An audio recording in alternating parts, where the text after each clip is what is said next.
Your Excellency the Ambassador is welcome at Krishi Online TV. He came to us as an ambassador. Are you also helping in agriculture sector? How do you evaluate Nepalese agriculture sector? Thank you very much for welcoming. This is true. This is my second time in Nepal. Nepal is an amazing country for different reasons, for the nature, for the people, but today we will talk about the beautiful agriculture. And I think the potential of agriculture in Nepal is amazing.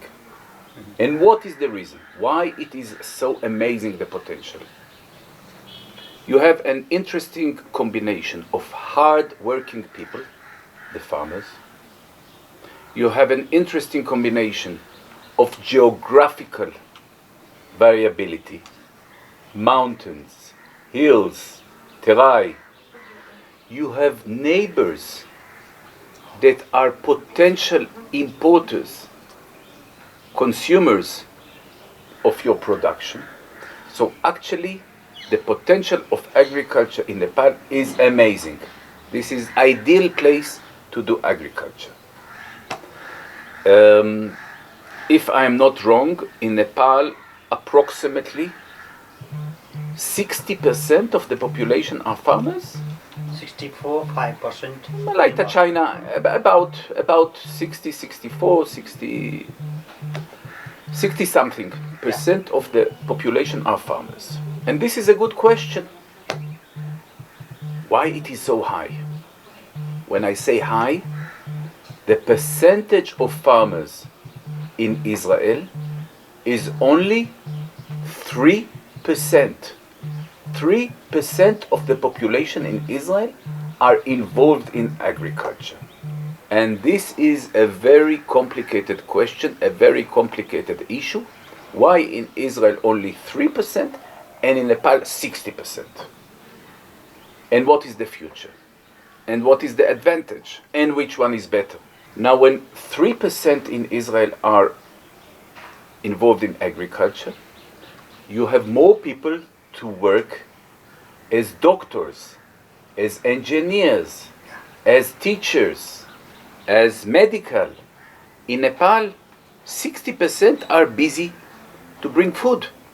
And this is the question that we're always pointing out. In Nepal, there are too many farmers. Too many farmers. Because if you have 60% farmers, you have shortage of doctors, of nurses, of teachers, of engineers, of other professions. So now there is a challenge in Nepal. How to reduce the percentage of farmers and at the same time to increase the production. And we see this trend. Less farmers, by the way, 20 years ago, the percentage was 80. 80% farmers.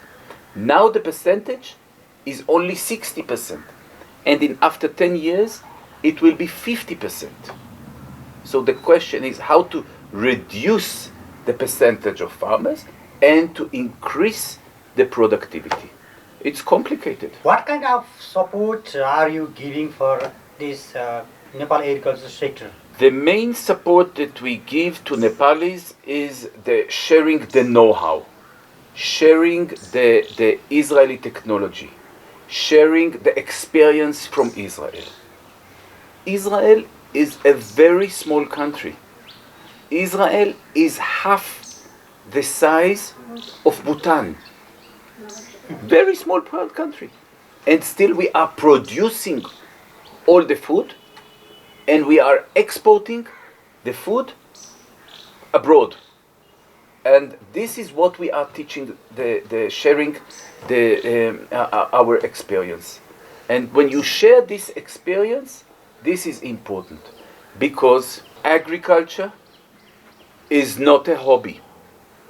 Agriculture is a profession. It's a business. It's a way of life.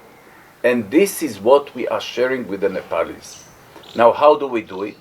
The best way is to bring the Nepalis to Israel on different scholarships, on Learn and Earn program, on different experiences, in exhibitions, on whatever, and to show what is going in Israel. Today in Israel, we have enough food. But 70 years ago, there was shortage, almost hunger in Israel. How have we changed it? And this is a long process, and it's a professional process. And I'm sure and I know that Nepalis that went to Israel and came back to Nepal have started new business, new farms, new irrigation, new tunnel houses, new technologies, more efficient. And this is very important to understand. Farmers are very solid people. They have legs on the ground. They are not in gambling. The farmer, they want one thing. They want to put 1 rupee and to collect 4 rupees. Yeah. Enough. It's not like gambling. When you go to casino, you put 1 rupee, you want to collect 1,000. No, this is not the case. They want, they know exactly what they want. They want to put 1 rupee and to collect 4 rupees. If they put 100 rupee, they will collect 400 rupees. Enough. The Israel government has provided assistance to the youth of Nepal for agriculture training. The current situation is that we have young people that go for Israel for this program of Learn and Earn. We are sending every year around 500 students. They go for 1 year and they do 2 things. They are working in Israeli farms, having the experience of on-the-job training. They get salaries, Israeli salaries. And 1 day per week, this is 5 days they work, and 1 day per week they go to college. And they study like Israeli students. They study in the college, they make research, they have tests, they have to present what they report, what they have done during the year. It's very complicated. And then they come after 1 year to Nepal with knowledge of experience in the field and theoretical knowledge of what they have learned in Israel. And they are going all over. Everything is open to them. You know, the field agriculture, the animals, the fruits, the vegetables, aquaculture, everything, dairies, everything is open for them. And many of them go to Israel and see these things. So I think that they come with a lot of experience. And I know that there are farms all over Nepal of the graduates. We already have 3,000 graduates of this program. And it's a big number. And they change the agriculture of Nepal. Any problem, Nepali youth agriculture training in Israel? The weather in Israel is different, so it's not easy for Nepalis to come for Israel because of the weather. The summer is very hot, the winter is very cold. So I think that they manage with it. Also the food in Israel is different. But I know that the Nepali students are doing very, very well. They are doing very well, both in the work and in the studies. And I think that it's a win-win situation. The Israeli farmers are satisfied with the students. The colleges are also very, very happy. I know that also here there is a lot of achievements once they come back. So I think it's going well. Is the use of the Israeli technology in here, Nepal increasing nowadays? Tremendously. What is the? Tremendously. The technology from Israel, you see all over the tunnels. Yeah. You see all over the irrigation. I think that now when I say the word fertigation, people understand me. Fertigation is the combination of fertilizer and irrigation. Together it is fertigation. And this is something which is very simple and very special, very unique for Israel.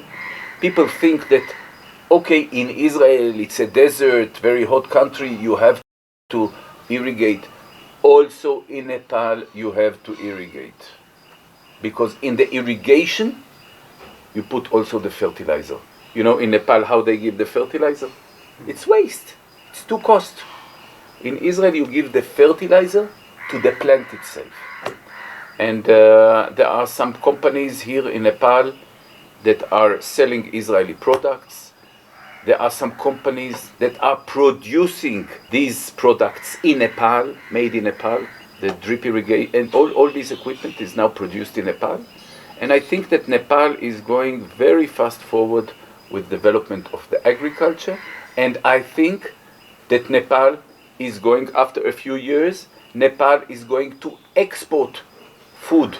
I will repeat, Nepal after a few years is going to export food because of the increasing of productivity, modern agriculture, and the fact that you have hardworking people, good land, and excellent location.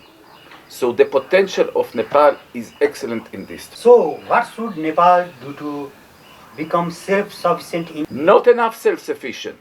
Self-sufficient, and the next stage is export the food. I think that this is an issue of making a plan, making the investment. It is not enough that the farmer is producing a good tomato. You need a road. The tomato cannot walk to the city. You need a road. You need all the system of selling it, of exporting it. So it's a complicated system. Not only to produce, but also to produce and to sell and to shift and to transport it to different places. It's not simple. It's a very, very complicated system, and I know that people here are thinking about it, and I really hope that it will improve. In the experience here, the reason for the failure to development Nepalese agriculture sector? The reason, the main interest of development is to make the life better, especially in the rural area. There is no society that exists with no food. And the fact that these people can produce is good. But as I said earlier, if you have 4 children, only one will continue. One will be a nurse, one will be a doctor, one will be a teacher. And this is the issue which is complicated. Because if you divide the land, one quarter, you can't use modern agriculture. You need modern agriculture. You need the equipment. If you don't put the 1 rupee, you will not collect the 4 rupees. And I can see it now, how should I say? Many years ago, you couldn't see this paddy tractor. Now it's all over the country. Why? It's good, because in one paddy tractor, you can make 20 times more big area than with a buffalo. Okay? Still you see some buffaloes, but you see more and more paddy tractor. And so this, but you have to pay. You have to buy it. So this is what I mean, that there is a dramatic change, and the things are developing, and I think it is changing more and more all over the country. What kind of assistance does the Israel government have for development for Nepalese agriculture sector? Last year, 1 year ago, Israel and Nepal have signed an agreement on establishing 7 excellence centers all over Nepal, all over the 7 provinces. Now, what is an excellence center? An excellence center is a place where Israeli technology will be transparent, will be trained for the local farmers.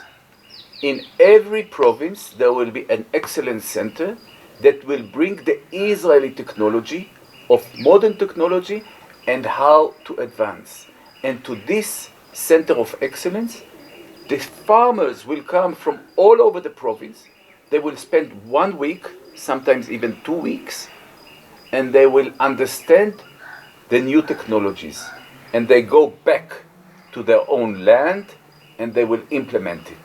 So this is a complicated system that these excellence centers are going to be introduced all over Nepal. And this is running very, very well, and I really hope that we will start as soon as possible with establishing these excellence centers. And this is, of course, by Israeli experts that will come here to establish them together with the Nepali Ministry of Agriculture. In the last, what do you say the all Nepali farmer? The Nepali farmers are hardworking people. They are the spirit of the country, no question. And I think that there are a lot of beautiful things that you can preserve here, that you can maintain with the farmers, but at the same time, you have to go forward. You cannot do the agriculture like your grandfather. If you do the same system of your grandfather, you are lost. Your competitors, your neighbors, they will produce cheaper. You are in a competition every day, every week. If you don't move forward, if you are not more efficient, you are lost. And this is the most important thing with the Nepali farmers. If you are not producing more, producing with better efficiency, more production, it doesn't matter more production, more tomatoes, more milk, more meat, more chicken, everything, in order to compete. And I am sure that the Nepali competitors, the Nepali farmers, are going to win because they are hardworking, good land, and the markets are just next door to Nepal. So I think this is very, very good. Thank you for giving me your valuable time. Thank you very much. Thank you very much. It's really, how should I say, Krishi Rakushi. It's joyful for me to talk about agriculture, and it's always beautiful to talk about the Nepali rural areas and your farmers. They are lovely. Thank you, Namaste.